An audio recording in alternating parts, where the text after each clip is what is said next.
You are listening to She Rises, a podcast dedicated to women who are ready to stop settling and start living their lives by design. If you're ready to talk about the stuff that weighs you down and get practical advice on everything from your health, body image, spirituality, relationships, and personal growth, then you're in the right place. Hello, I'm Giovanna Capozza, your host, master coach, spiritual teacher, and mind-body expert, and I'm on a mission to unsettle women all over the world. Are you ready to rise?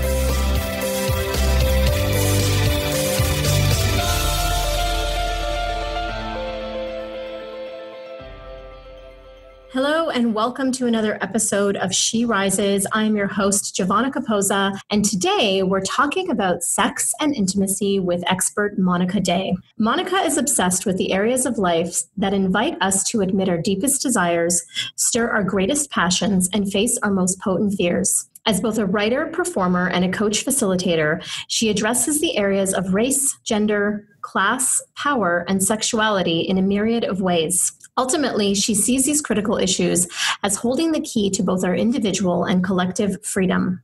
Her performance credits include 2 solo shows, Song of the Sacred Whore and Falling into Love, and a collaborative effort, The Secret Order of the Libertines, an Intimate Revolution. She was the creator and host of Sensuality, an evening of erotic expression in New York City and Philadelphia, and the producer and lead coach for the innovative Power of One program, which uses the solo show format as a vehicle for personal and cultural transformation. As a coach, she works with individuals and couples, offers workshops, and regularly offers innovative group programs. You can find Monica at monicaday.com. I'm so excited to have her on the show. I really hope you guys enjoyed this conversation. It is intimate in nature, and if you have any little ones listening, you may want to save this show for your private time. Hello, and welcome to the show, Monica. I am so excited to have you here. Hi, Giovanna. Thanks so much for having me. Yeah, I'm really, really excited. And, because of copywriting and loyalty reasons, we can't play the song I wanted to play, but I was going to start off by singing, "Let's talk about sex, baby." And that's all I'm going to say because, I don't have the money to dish out the royalties. I hear you. So I am really excited to have you on the show. You're probably, I've touched on the topic of intimacy and sex before in some other shows, but you're my first official sex-pert. That's what I'm going to call you. And I'm really excited to have you on because I really think this is a topic that I would say for most of my life I avoided talking about. It's kind of the thing that you do in private and you don't talk about it. But as I've evolved and as I've learned and grown and, been in and out of relationships, I've really seen that, this is beyond the act of sex. Like there's intimacy lessons and things at play here. And I love that you're my first person on the show to talk about this because I know how deep we're going to go and I'm really excited about that. So welcome and thank you for being here. Absolutely. And it's funny if I can just say something about the word sex-pert. I really look at sex as foundational to all of our lives. So in many ways, and this has been sort of one of my challenges over the years, which is that I don't really look at it as an expertise in sex per se, or, I don't call myself a sex coach, or I refer to it sometimes even as the ghetto of sex, right? In the realm, right? That we keep doing that to sex. We keep relegating it to the bedroom or to some little corner. And if people work with sex in their practice, that's all they work on. And I really have wanted to get it out of that box and into just sort of the broader landscape of people's lives. We eat, we sleep, we have sex. It's that foundational. Thank you for putting a pin in that right from the beginning, because that is something that I really want to bring throughout the whole show. And I'm glad that you really gave us that definition, because it is a foundational piece and it's not relegated, like you said, to the act. It is the intimacy and how much a part of our lives and our self this is. So thank you so much for bringing that in there. And I wonder if you could share with the audience a little bit of your story. Yeah, absolutely. I say, in fact, you reference the book. I say in the book, in the very preface, that most of what I wrote in this book, I myself didn't know a little over a decade ago. And it really is the result of kind of a personal journey and a personal transformation. I actually refer to it as a revolution on my end. I think in many ways, my life followed the same trajectory as most of ours do, right? Which is that we get some kind of script. The script is not the same for everyone, but it's some version of, my parents said to do X and Y, and so I did. And, went to school, got a degree, got married, had kids, whatever your script is. So I did my script. And then I hit a point where I just felt like there was something missing, and I felt very out of balance. The way that I describe it is that there was something off in my nervous system, right? Meaning that I was, I was being the breadwinner for my family. I had a business. I put my ex-husband through school. I raised, these two kids. And so I was very driven, just going, very driven. And when the day came that I asked my now ex-husband for a separation, I wasn't really looking for a divorce. I just was looking for a separation. Like I needed to take a breath and look at what were the dynamics of this relationship. Why was I feeling the way I was feeling? And what I said to him that day is I said, I feel like I'm one cell division away from cancer. And wow. Yeah. That is like, I had to take a breath there. That just caught me in my chest, because I want to say me too. I've been there, and it's a huge thing to not just say, but to realize, like in the core of your being. Yes. Right. And I sometimes flinch a little when I share that story, because I think on one hand, oh, that sounds so dramatic. And yet I love your reaction, right? I think is there's also this place of realness where I think so many of us have been there. And so at that point, that was one of the signs that I needed, that there was something that I had to discover about myself. Now, the other thing that started to happen, and I often say that poetry is my first language, meaning that it's just a very natural form for me to think in and to write in.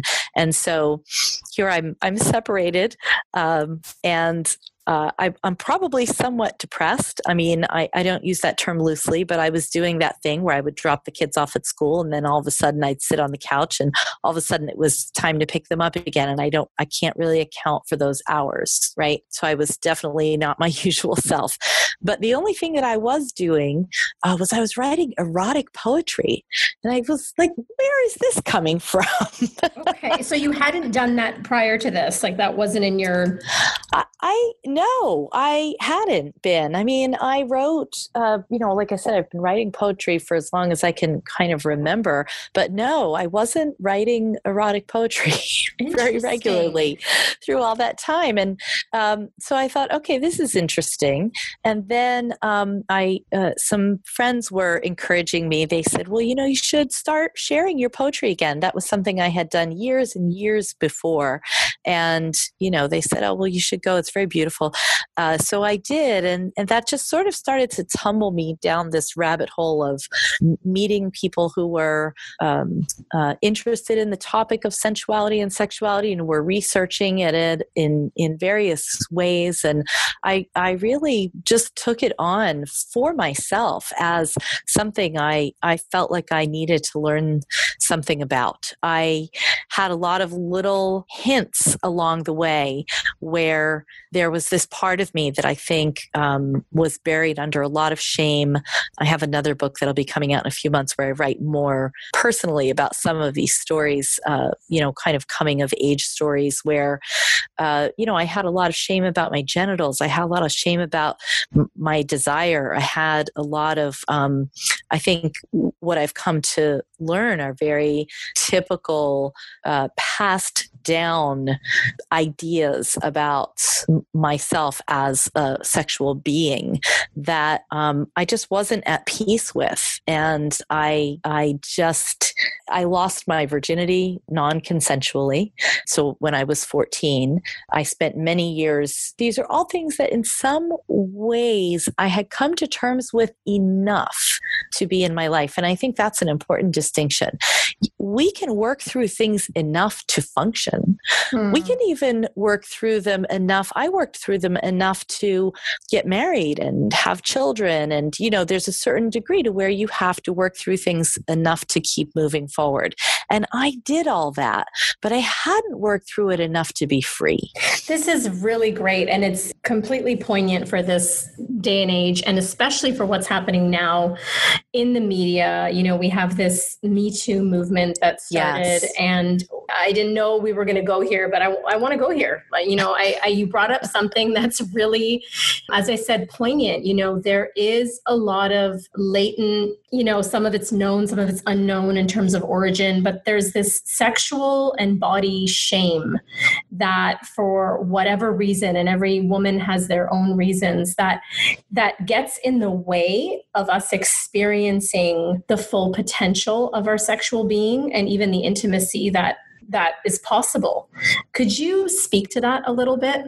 Absolutely. And I know that, a lot of your listeners are women, but I also want to say that men are not free from this Absolutely. At all either. And I think it's just important to say that because this is something we're very much in together. And I really came over time, and like I said, this was, just like over a decade where I started really diving into this, both for myself and then eventually with other people. And what I discovered was that you had said earlier, which I love, there is sex the act and there is sex the energy. And most of us are not taught at all from early stages how to, number one, discern between those two things. We don't have any sense of mastery in either realm, but especially of our energy. And I think what's interesting about this movement, which you mentioned, is that we're not even very clear of the parameters of what we're talking about. And I think that there's one end of things where there is definitely predatory behavior, issues of power that get worked out around sex, all of that. But there's also this huge swath that I'm going to call the muddy middle, right? There's the muddy middle. And that is certainly not the totality of what we're hearing being aired right now, right? But I think that because we have so little in the way of distinctions and communication patterns and just any way to put a voice to this from early ages, we get to a point where when we are in these situations, we lose our discernment. We lose our voice. I've seen the Me Too things come up, and then I've also seen, a lot of men starting to try to step into it with, saying their version of I have. Well, I have not listened to someone, pushed past where I could have, a lot of these things. And I really feel as though we could clarify so much. And we could clean up so much if we just started to have some type of shared ways of looking at and talking about and experiencing and feeling ourselves sexually, both individually and also in relationship with each other, and took off the taboo around it. I think that would solve so much of the issue. Yeah, I agree. It's in my opinion, like it's the taboo around it that has actually created all the problems. And it's societal too, because there's some societies where, sex is just like a thing. It's like eating, breathing, brushing your teeth, and it's not demonized and it's just natural. And then there's other societies where, we can blame it on the Quakers if we want to, but there's other societies where it's it's still relegated to these like, in the closet shame situations. And I love how, going back to your book, how you're really like giving people all the different options to explore intimacy and sexuality and play with that. And I wonder, could you speak a little bit to, if there's listeners that are listening in right now and maybe they're captivated by the subject, but they're just sort of in this place where like, yeah, that sounds really great, but like, I have no idea, like, if I even have sexual shame. And if I do, like, how do I start to, work with it and sort of break free from that, especially within the confines of a relationship? Absolutely. And I gave you a lot there. I noticed that. Yeah, I was going to say, no, it's like, good. I'm like, where am I going to start on this? I think it's an interesting question. That's actually what I started to stutter with for a second is, do I have shame or not? And I think that's a great question. And I would even break it down further. I actually just spoke on a panel and recently, and it was a great conversation that brought up the places where race and sex have some intersections, right? And there was a man there, an African-American man, and the topic of restraint came up, right? And everybody was, has fun with that, right? Handcuffs and being tied up and, all of that. And he said to me, that's too triggering around my ancestry and experience in my history around slavery. He said, and I don't want to be thought of as inhibited and less free because I'm not into that. Now, that was a great point. Yeah. Right? So I think that this idea of what is shame, what is just, that's not my thing, right? What is taboo? What is this place of, my other favorite story is going back to early research in sexuality. And of course, every time I talk about this, I blank his name. But the famous sex researcher who asked all these questions of people, and every single person that he interviewed about their sexual habits and thoughts and desires and what they want. And, it was kind of a landmark study that was done over time. He said every subject at the end asked him one question, always the same question. And it was, am I normal? Oh, yeah. Yes. Oh my right? God. I love that. Right. So I think it's a really interesting question. How do we know? And to me, that really becomes about having ownership of one's sexuality, of one's sexual expression, being at ease in your sexual experience, what you decide to do, what you decide not to do. And can you be at peace with it? I think that right there is a revolution for a lot of people, and not having some external idea of how comfortable and free and wild and this and that you should be, but just like what feels good in your system. I absolutely adore that you just said that, because, and both stories are amazing examples, because, we aren't given the owner's manual, right? There is no owner's manual, even if it was, it's not hiding somewhere.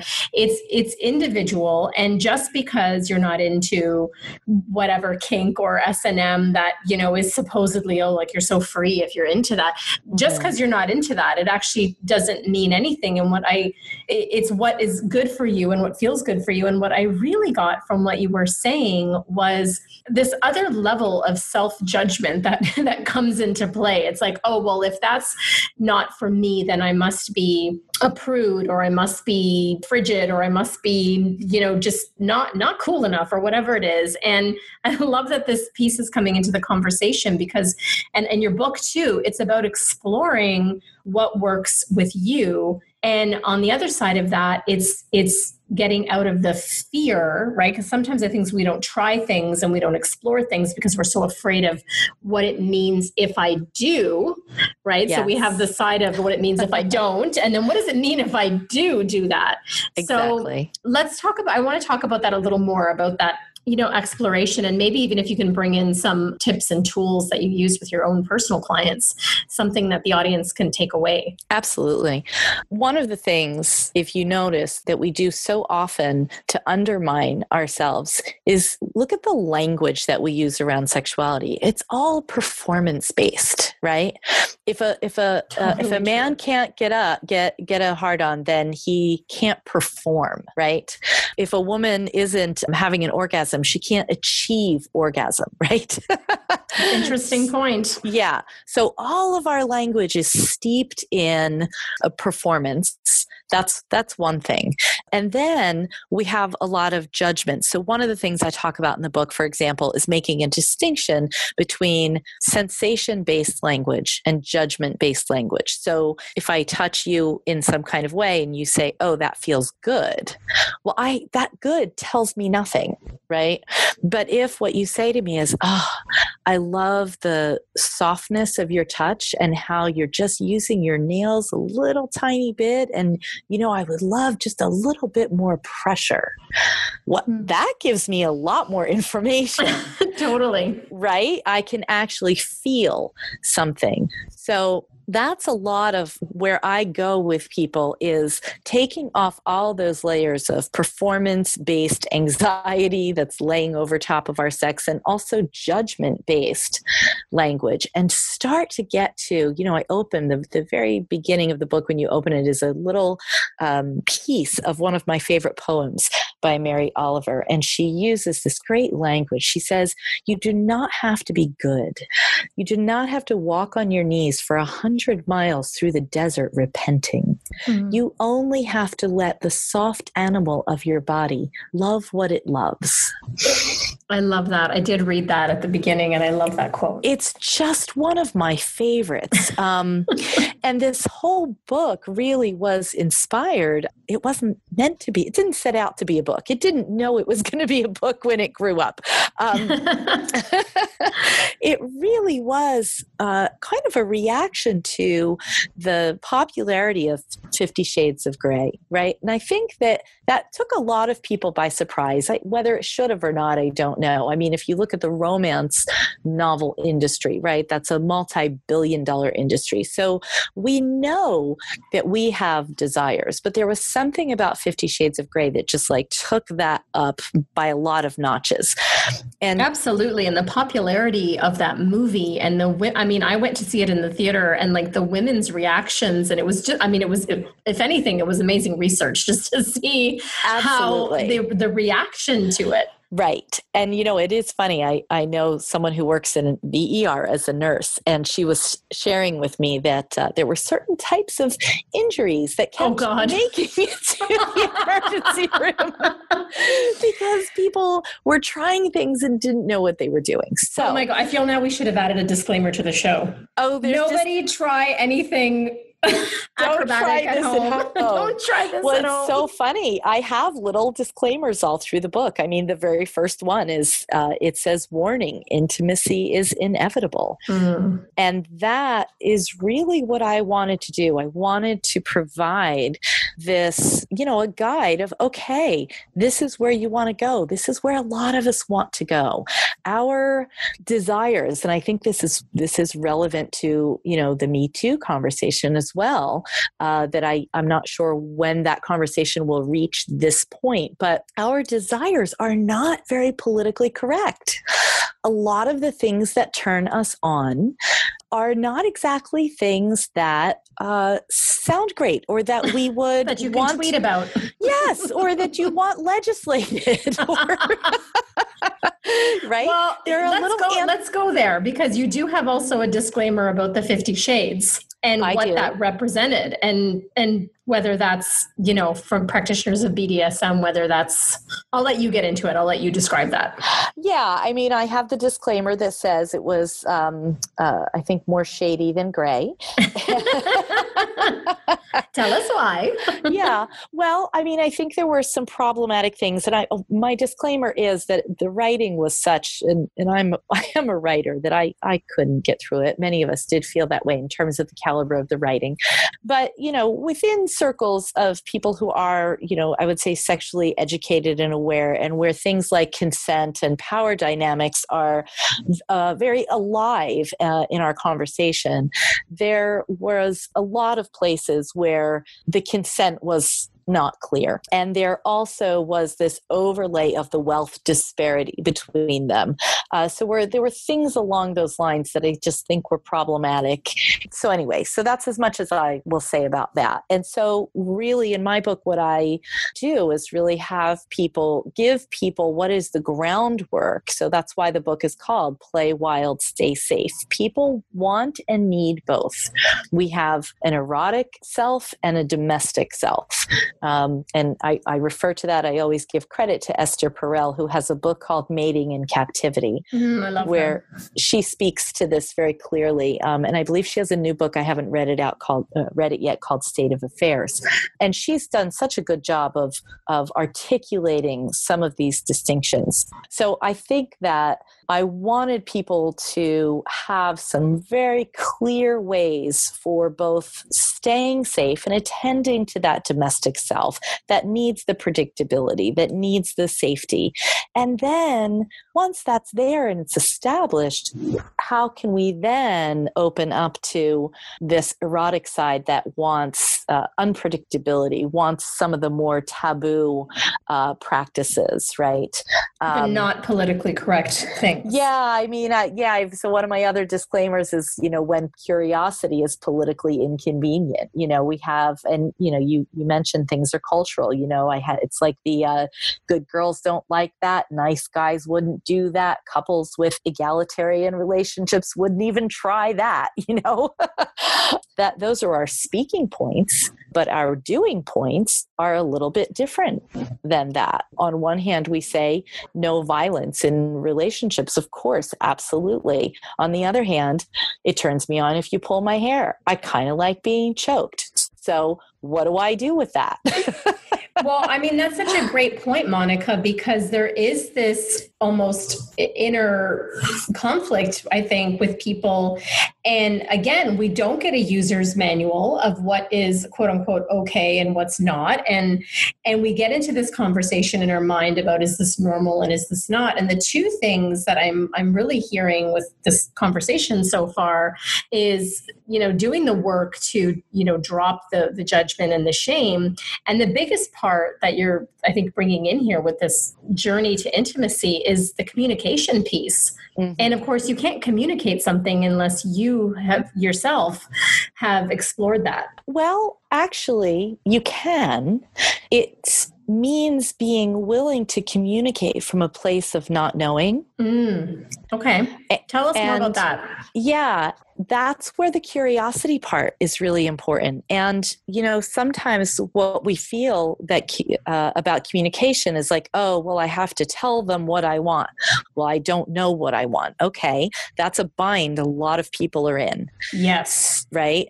So the communication could be just more about curiosity. And in fact, the back of this book has 12 exercises, and most of them revolve around getting curious and playful with each other, playing games, finding spots. Another thing I find that comes up a lot is people's sexuality and sexual expression and desires change over time. Who I am now at 51 is not who I was at 41 or 31 or 21. And a lot of times people just, they get this sort of habit, A plus B equals C, this is how we get off. And then all of a sudden it changes and they panic and then they run off for a prescription. And my thing is like, slow that down for a minute. It just might be that something is changing in what turns you on, what you want, what you like. Your body is changing, so really also understanding that this is a lifelong thing. This is a part of us from the time that we're very little. Many people, when they talk about their first sexual memories, sometimes they're very young. They discover something feels good and they do it and they're little and then they get caught and they get shamed for it, right? I can't tell you how many stories I've heard. Yeah. Well, it could be as simple as that. I mean, of course, other people have other stories where, there's more abuse involved, or there's other horrific acts and unconsensual. But sometimes that's the simplest way that it can start, is like, don't do that, or you're ashamed, or it gets put into this shoebox of like, this is unnatural, or this is not right, or there's a judgment here. Right. And even people who do experience abuse, one of the things that's so conflicting for them is that sometimes it feels pleasurable in their body, even if it wasn't consensual. Absolutely. So, these are the issues that we have in sorting this out. And honestly, the fact that it's one of the more complex and deeper aspects of our humanity, and yet we talk about it the least. Absolutely. Well, again, that's why I wanted to have you on this show, and hopefully there'll be others, because it is such an essential part of who we are, like you said at the beginning, and we don't talk about it. And again, it's not something you need to talk about to everyone. I'm not suggesting for those of you listening to get on the subway tomorrow and start having a conversation with just a random person about your sex life. But, there are times and places and people such as yourself where there could be a container of safety created where we could have these conversations, which for some of us, I would say many of us, are difficult to have. Absolutely. Yeah. I wonder, because I know that this is your zone of genius, is having these conversations. And for people that are listening, that you gave us that, one piece just a little while ago about communication and expressing like sensation and being really detailed about it. What do you find is the number one, I would say, prescription that you give your clients, singles or couples, to start to, I guess, remedy the challenges around this? I guess I would say maybe there's two. The first one is usually to slow down, meaning that it's really easy for us to check out in high sensation moments. And so people want to kind of explore and try things and all of that. And I tell them to slow down so that they can remain conscious and aware as they're moving through. One of the other things I say in the book is that some forms of lubrication are better than others. And what I mean by that is that we often use alcohol or other types of things that lower our inhibitions so that we can kind of get to the next space, try the next thing. And I encourage people, and again, it's not because I'm some kind of, prude or anything like that. But it's because we often are inviting more shame into our system when we go faster into something, or when we artificially lower inhibition in order to quote unquote get there. Then later it comes with a shame response in our body. So that makes sense. Yeah. So what I say to people is slow down. And then the second thing is to be playful and curious. Most adults have forgotten how to play. Oh, yes. And because of this whole performance-oriented thing, we've also, I would say another one, you asked me for one. I can never do one thing. That's okay. We love it. Bring it. The other one is we have such an emphasis on this being so performance-based, and this idea that what we call orgasm or climax is the goal. I say take the goal out of the equation. And in fact, that's something that over the years changes a lot. Men often, early in their sexual life, they can just are programmed to be spreading their seeds. So that's something they do a lot. And then as they get older, that's something that starts to change for them. If you look at many of the Taoists had some very, very specific practices for men over their lifespan in order to modulate their sexual expression relative to what's happening with their bodies over time. Same thing with women. Which is so interesting. I have to cut in here for a second, because it's giving permission for the natural order of things and working with it, as opposed to, I won't name names, but some religious cultures or institutions where that's just repressed or suppressed. That's very interesting. Mm-hmm. And some, it is something that only should happen in the privacy of the home and with the couple, but behind closed doors, sometimes it's not repressed at all, right? That's an interesting thing. We live in a culture where there's so much sex available and objectification and sexualization of so many things from really early on, or products or consumerism or all of it, right, is sexualized. And yet fundamentally, there's a lot of repression. I just literally saw a chocolate commercial the other day, and I swear to God, it could have been a commercial for a porno. Yeah. I was watching this and I was like, where are they going with this? Like, what is this an ad for? It was like, it was all sex and it was female. Like it was a woman. She was gorgeous.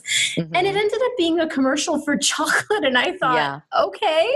Like, yeah. I mean, yeah. So you say this at the beginning of your book that we're so oversexed and yet undersexed in that way. Yeah. I mean, we are saturated with sex and yet we're starving at the same time. That's what you said.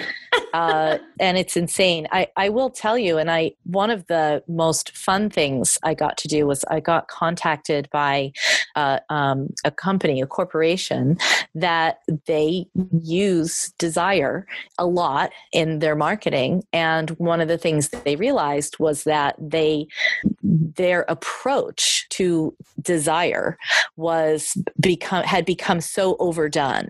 They wanted a new way to look at it. And I couldn't have been more thrilled. Oh, that is exciting. Yeah, to step in. And really, what I did with them was just really gave them a whole new context for desire and opened it up and gave them a lot more complicated and complex bases for desire. And consumerism in many ways has commingled with our sexual energy and our sexual desire and expression in ways that I think have been somewhat harmful to us. I'm also I don't come down as anti-porn per se, like meaning from a judgmental way, but I do, issue a note in the book where I say, if you're using porn regularly as a tool for, your, what I call your solo sensuality, or even for yourself as a couple, to back down off of that. There are studies that are showing that the degree to which people are looking at pornography is infringing on their ability to be with one another, as real live people. Yeah, well, you perfect segue, because I did want to talk about that part in your book where you talk about solo sensuality for all the single ladies on the call, and the men that are listening too, because we do have some men that listen. Yeah. Talk to us about that as a practice, right? Like not just like, I had a couple glasses of wine, I'm alone on a Friday night, and what am I going to do? Like literally because I know you prescribe this as a practice for women. And, part of the feminine, and I want to go there next, talking about the different energies, but part of the feminine and masculine too, but we're talking to women, is the access to that chakra, that creativity, that reproductive, sexual, sensual area. So talk to about that in the form of practice. Yeah, thank you. That's a great question. So first of all, and you alluded to this, where our sexual organs, genitals are in our body happens to also be where our, creativity, our life force, all resides there, right? So for women in particular, I mean, it's no mistake, right? That's where we create life from, whether we choose that option or not, that's built into our system, right? We have life force energy. So it's also the repository for a lot of our shame, a lot of our anger, a lot of our negative emotions live there as well. It's one of the reasons that I don't teach a lot of people who are in the sexuality, milieu, if you will, the sex-perts, teach pleasure-based sexuality. I don't And I'll tell you why. Because I think we have to be with all of kind of who we are, right? The totality of who we are.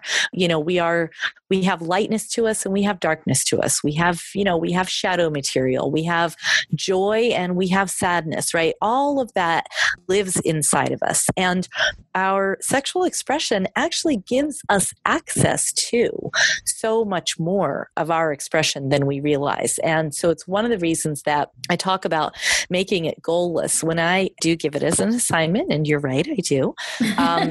What I'm often saying to women is don't make it about, getting off or about the orgasm. If you climax, great. Play with the fact that you don't have to, but there might be more there for you to discover.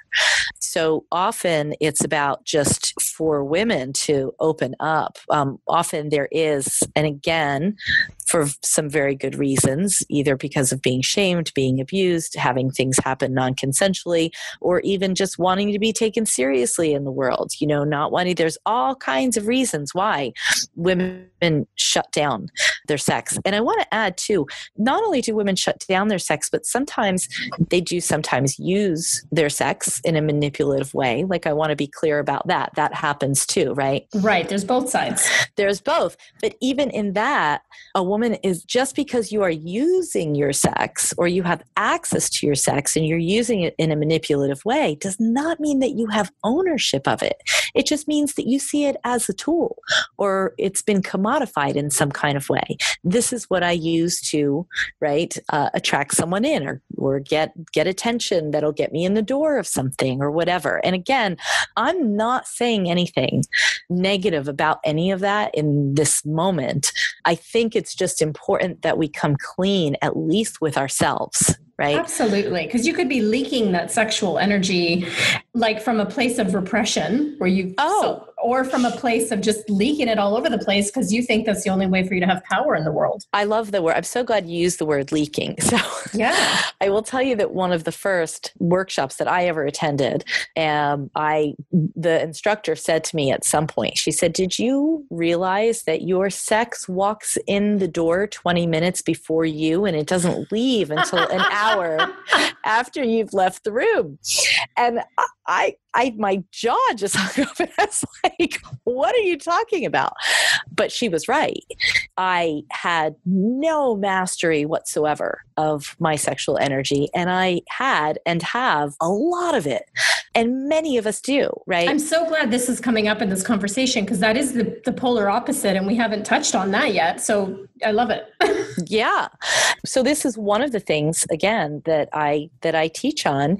It's how can you have mastery of that energy so that, number one, you're not leaking it, like getting it on people, like schmutzing them, like, oh, geez, sorry.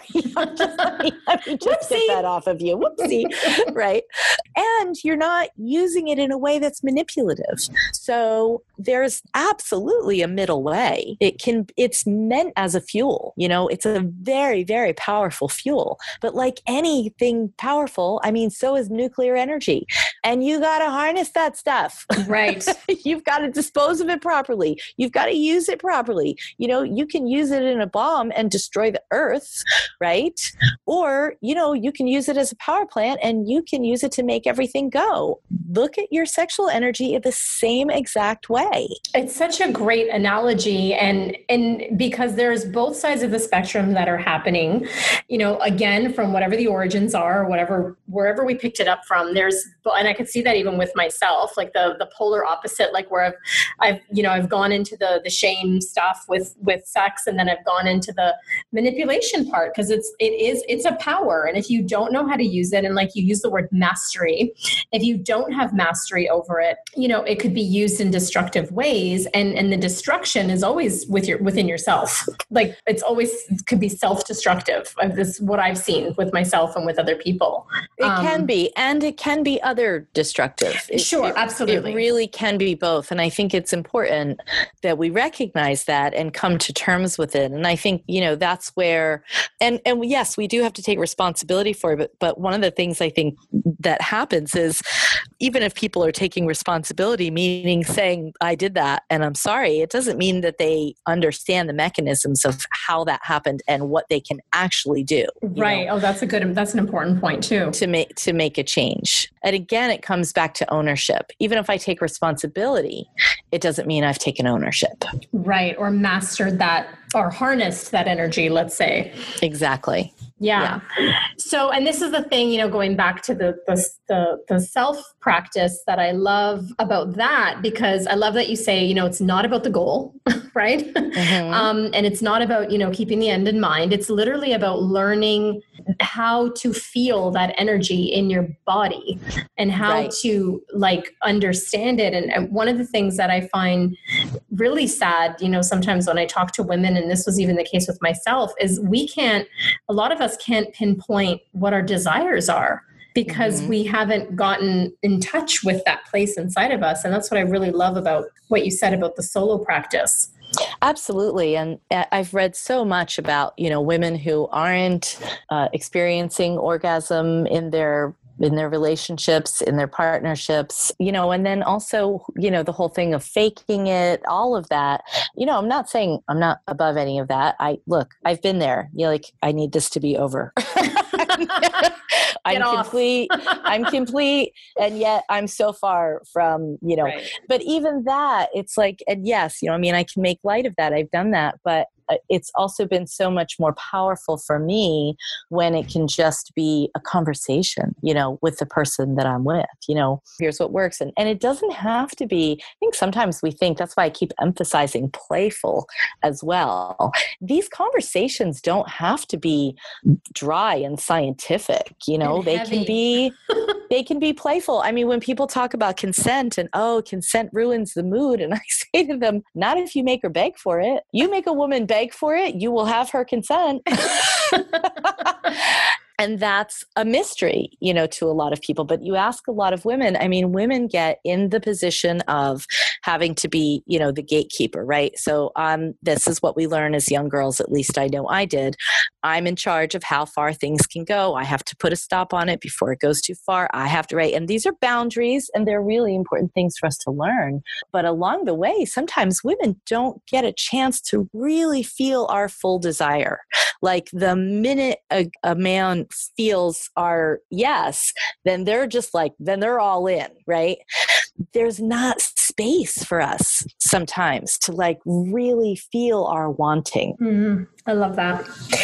Let's talk a little bit about polarity in relationships. And I love having the conversation around masculine and feminine energy. So explain to us, if you will, let's separate them both and let's explain both of those to the audience. And then how does this come into play with our intimacy? Yeah, it's a great question. And I think it's important to note that polarity and gender are not necessarily the same thing. And I think that's just very, very important because... Or sexual orientation. Yes, absolutely. So polarity just has to exist in order to have tension. And so it doesn't matter so much what the polarity is, but it has to exist, or else you don't have the kind of tension that leads to sexual desire in general. So masculine, feminine is one of the polarities. And again, you can have let's put it this way. Let's say 80-20 is the rule, right? The 80-20 rule. So 80% of female-bodied people are more likely to be feminine dominant in their energy. It does not mean they don't have masculine energy. And many of us have really learned, especially, as women have gone more into careers and workplace and all of that in the last, however many years, 50 years, we have definitely developed our masculine, right? But that polarity in relationship is very important. And the same with men. Men have maybe been developing more of their feminine energy. But when you come together in relationship, you've got to have some type of polarity between the two of you in the realm of masculine, feminine. And again, there's probably more to masculine and feminine than the stereotypes, right? And we've got all this talk about toxic masculinity and all of this stuff.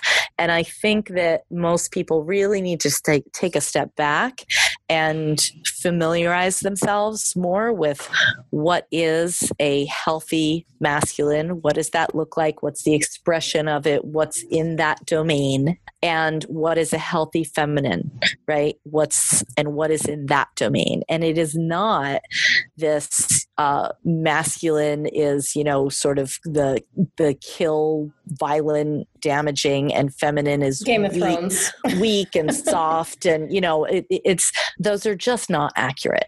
And they're antiquated. Like I always, when I start explaining it to clients about the feminine, I always say, when I talk about the feminine, I'm not talking about the fainting and smelling salts feminine. That's not what I'm talking about. Yeah. And I think the really important aspect of that duality that I think we've lost sight of, and I'm very much a proponent of us kind of coming back into an understanding of this, that they are complementary forces. They are meant to be in relationship with each other. There's no such thing as, it would be better if was all one way or all the other way. Those two energies crave balance with each other. And it's where the term, like for the people listening and they're wondering, like, what is polarity and what are we talking about here? I won't say it's where the term came from, but it's how you can better explain the phrase opposites attract. Like that has nothing to do with you like butter on his toast and he likes jam. Right. It's literally about polar opposites. And like you said, and I love that you just said that there's a relationship between them, and they're not just like, oh, well, because you're an embodied female, let's say in a heterosexual relationship, that you have to take on all the feminine. Mm-hmm. And, because you're an embodied male in this heterosexual relationship, you have to take on all the masculine. Like, I love how there's an interplay and a relationship between them. Absolutely. And some of the other polarities that I mention in the book are, leading and following, for example. That's an important one. And that is not specific to gender at all. It's just that things go better if someone's leading and someone's following. Yeah. In fact, one of the quotes in here, I say that the best leader is one who takes you to the place of your deepest desire. And the best follower is the one who is willing to go there. I love that. Right. Another one is, dominance and submission. That's a more pronounced type of leadership and followership. That's a power dynamic that often brings a lot of spark with it. And of course, these things have to be consensual. And safe, as you said. And safe, absolutely. I also cover fantasy and reality. That's really important. Absolutely. This is where we cut ourselves off sometimes. We don't want to share, I don't know, how much we want, how wild we can be, all the crazy things that we think about because we're afraid of being judged for it or we're afraid of being made to do it. I have fantasies that are pretty unhealthy. You're reminding me of this amazing Australian movie that I watched when I was living in Australia. It's actually the translation of the French term le petit mort, which is the little death, and which is the term for orgasm. But it's called The Little Death. It's an Australian-based film, and it's absolutely amazing and hysterical. And there's this one scene in the movie where the wife says to the husband, she's like, I just have this like fantasy that I want to be like raped. I want you to rape me. And of course, that's like you said, it's not politically correct, right? And we're not advocating that in any other form except for in a consensual relationship. But this was her fantasy, right? That was not politically correct that she painstakingly told him. And she said, I just want you to like figure this out and kind of arrange this. And part of it was an abduction fantasy. And it's hilarious because this husband is agonizing over how he's going to do this for a large part of the movie. And at one point he finally arranges this like elaborate, like, abduction scene and like what will turn out to be this like rape fantasy for his wife. And she ends up like beating the crap out of like all the perpetrators. not realizing that it was like part of what her husband was doing.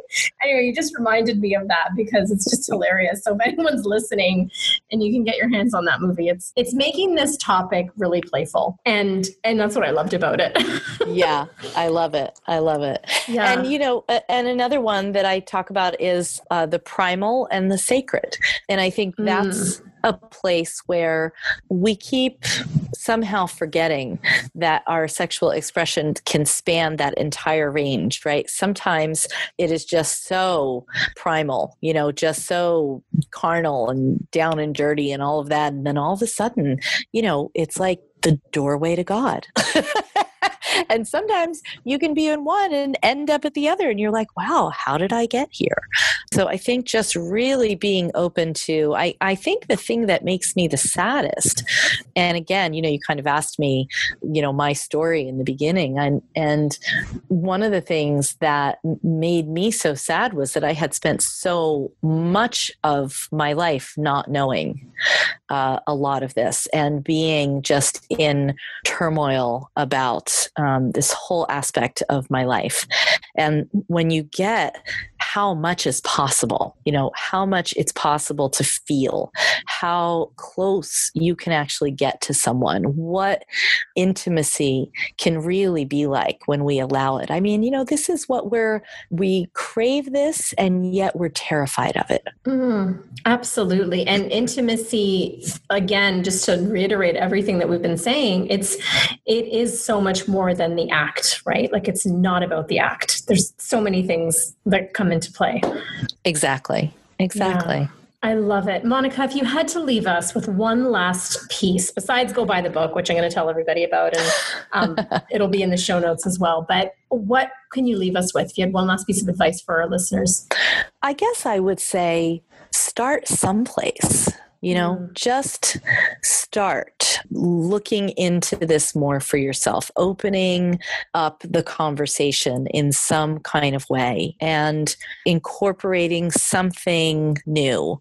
I just find that people let a lot of time go by and they don't really look into this. And the next thing they know, the relationship has died, the marriage has failed, something along those lines. So I would just say it's possible that this is more important than you realize. I absolutely love that. A beautiful, beautiful ending. The book is called Play Wild, Stay Safe, The Guide to Giving and Receiving by Monica Day. Monica, thank you so much for being on this show. I love this conversation.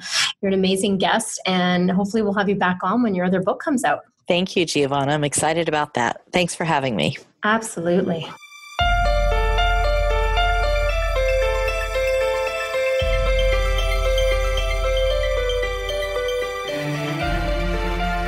Thank you so much for tuning in, and keep rising, everyone. For books and resources related to today's episode, make sure you head over to sherisespodcast.com, and I'll see you there. If you've enjoyed today's episode, make sure you tune back in next week when I dive into more juicy topics to help make your life the best it can be. And hey, if you've enjoyed listening to the show and you love it, head on over to iTunes and leave me a rate and review and subscribe there to the show.